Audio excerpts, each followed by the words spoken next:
that co-buy-in, I really think is super valuable and can help you almost get from the crawl to the run by Faster. being able to do it, yeah, faster, right? Yeah. So, wonderful analogy, by the way. And I don't like pickle sandwiches either, but somebody I does. I liked your point about surveys too. Like, I said it was emotional. Can Right. you imagine putting your emotions on a 1 to 10 scale? I'm not sure that I can do that. It doesn't really capture how I'm feeling. Maybe my happiness is at a 5, but my anger is at a 10. I Yeah, mean, yeah. too hard to measure. And I just did a survey, a follow-up last week, and the customer just gave us all ones right out of 1 to 5. And so, of course, like I'm authentic. I do what I say, right? And so I called them and I talked through it, and the customer, she shared, well, I was really upset Yeah. and I couldn't see clearly. And so in my mind, it was all ones. And I said, well, the first question was, how courteous was, the person that you were talking to? And this is important to me. We've changed our team. Yeah. And the customer said to me, well, they were actually really great. So that's the whole thing about exactly what you shared, which is the emotional piece of it. Sometimes in a survey, it doesn't do what we're looking for it to do. Now, the good thing is it was a bad survey, so we called it, but we have to know that, right? We have to Yeah. know that when we're working on these things, so we don't just automatically say, well, that score is a 1 because da da da da da. Yeah. I was actually able to get the customer to re-rate the whole survey. And she did ding us on the thing that we didn't do great, which was Hmm. it took longer than it was supposed to take. But and that's where we want to then spend our time. But Yes. I think that's great. I think that's great. Well, okay, you're doing better than I thought here, Matt. Dang it. I really had to come up with a better question to challenge you because you seem to know what you're talking about, which is one of the things I love about you. All right. So you build it. But then what next? How do you Mm. ensure continual improvement? We're always trying to challenge ourselves by keeping it fresh. What's next? Great question. And this one is tough. Um, yeah, this one is a tough one because there are infinite amounts of experiences, Right. right? If you think about a process, like let's take incident management or knowledge management, a knowledge article goes through that process and it's fairly linear. Knowledge management is one of my favorites because you start off with that article and you're writing it and you're loving it and you've built this great piece of art that actually helps people. And then 6 months later, you get a reminder, okay, it's time to update that article. Right. Well, that really is similar to experience. You Mhm. know, let's say you build a great onboarding experience and your employees are delighted. The people who are joining your organization are coming up to speed faster than ever. They're feeling more connected than ever. You're following up with them in 6 months, and they say their favorite part of joining the company was the great experience during the onboarding program. Right. And the question is like, what's next then? How do we maintain that edge? And like over our local competitors who are trying to hire these same people, how do I make sure that we stay on top of it? And really, the first and best thing you can do is just explore. You're talking to people, you're going to conferences like we are, Right. and you're networking with people and peers that deliver the same services, systems, and experiences as you.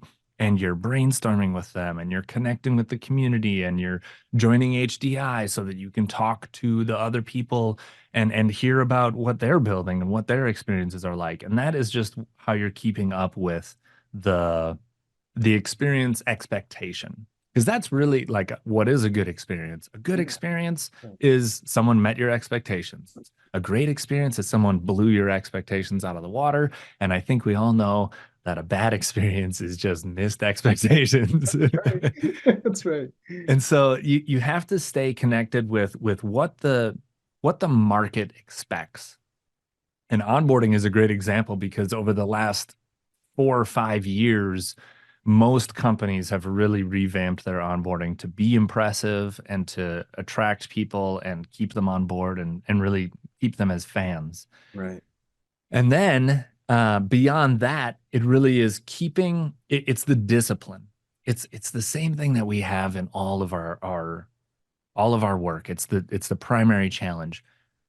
How do I as a leader, how do I stay connected with my people, make sure that I understand what their goals are and help them achieve them? And you just have to memorize that. You just have to keep going through that every day. Stay emotionally aware with your teams, stay emotionally connected with your teams. And the same thing goes with experience. You can't do user research and then just forget about it later. Right. Right. You That's right. have to continue. It has to continue going that way. You can't, this isn't a one and done kind of thing. It feels more agile is what it is. You get your customers on your agile teams Right. and you know, you don't have to, you don't kick them off those teams. They stay on those teams and they continue to push the envelope for their expectations. Now, I do want to put one caveat in here though, because you can delight people during an experience, right? Right. There are met expectations and exceeded expectations, and you can exceed expectations, but there is a limit to that. You can't you can't spend an extra $400 on each interaction to just provide delight. Right. Right. And I think that's the sticking point that a lot of people run into. They want the below the expectations out of the water experience, but they aren't given the budget to do it because it does take money. And Yeah. so um, I think that's really what next is finding the money, understanding your constraints, Right. and then sticking to it, sticking to your guns and Right. continuing the experience management practices. Yeah. That's great. And I can say sometimes, at least from what I've seen in the past, when we're in support,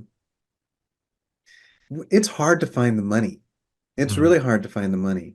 But one of the things that, we've been able to do to get through that is finding ways to maybe make money for the company. Mm. And we're traditionally not salespeople, and we're waiting for a call to come in.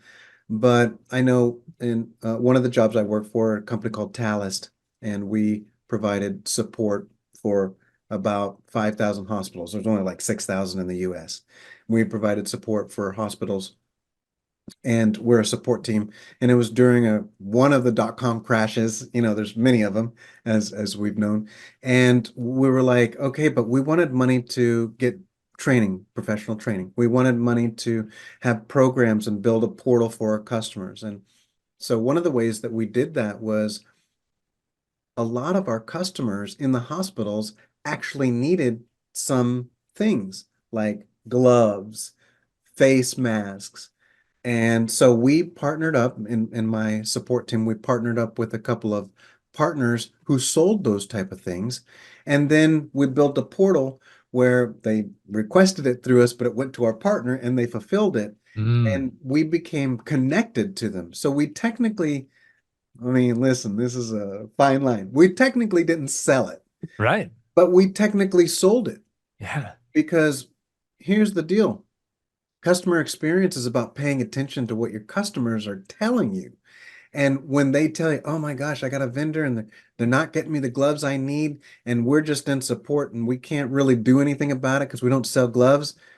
Well, we turned it around to actually being able to sell gloves, but through a partner.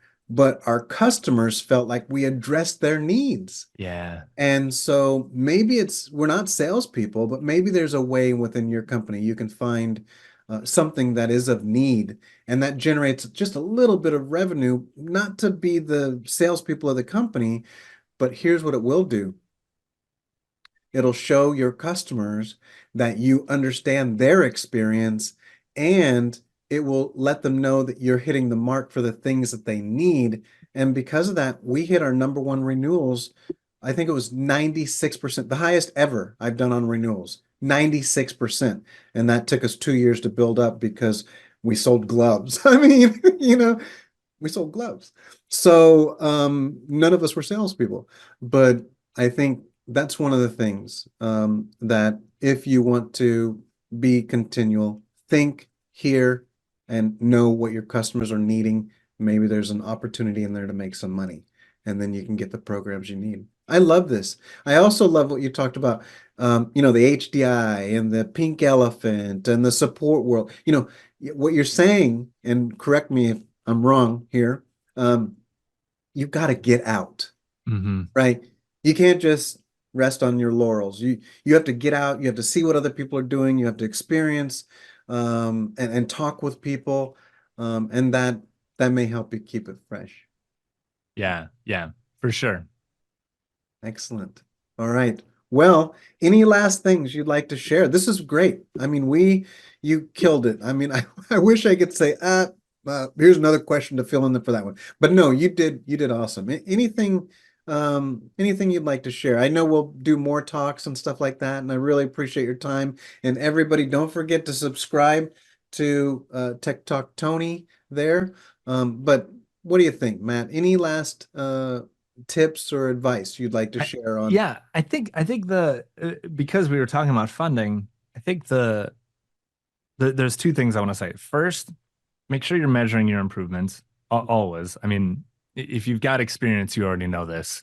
Just start doing the measurement on the good experience or the bad experience before you even try innovating it. If you can measure things like effort or time or money, you're going to be able to equate that all to money, and that's where you're going to find some money. And then the second thing is that there's this great cycle or sub-cycle within design thinking where you're prototyping and iterating.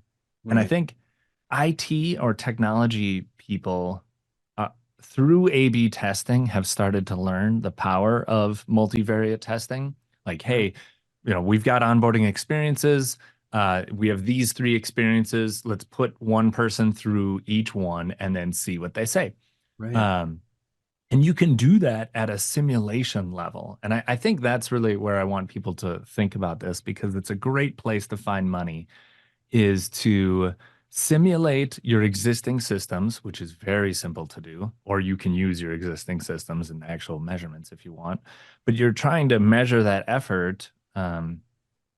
Sometimes we call them customer effort scores or user effort or user efficacy. And if you are measuring those bad experiences and then make a change, then you can compare it to the new one, save a ton of money, which then hopefully finances your next big experience change. I don't know, it's hit or miss. Every culture, every environment is different, every executive is different. So That's right. That's right. find out what they care about and then start working Work from backwards. there. I love that. Find what they care about. That's wonderful. Excellent. Well, we've been talking with Matt, my friend, and a speaker as well, and has his own podcast, and he's here to share with us about experience management. And I agree, finding those things that tick, that make people think, that help us all get through helping customers. Matt, thank you so much. Wonderful to see you. I'm excited to see you in about 24 hours. And and I don't know, in Vegas, we'll find each other somehow. But are you actually staying at the hotel? Heck yes. Okay. Okay. All right. Well, Lucky us. yeah, like you. That's We'll put actually 100 on black for you. okay, good. Exactly. Exactly. All right. That's my color today. Have a great day. Thank you very much. And I'll see you soon.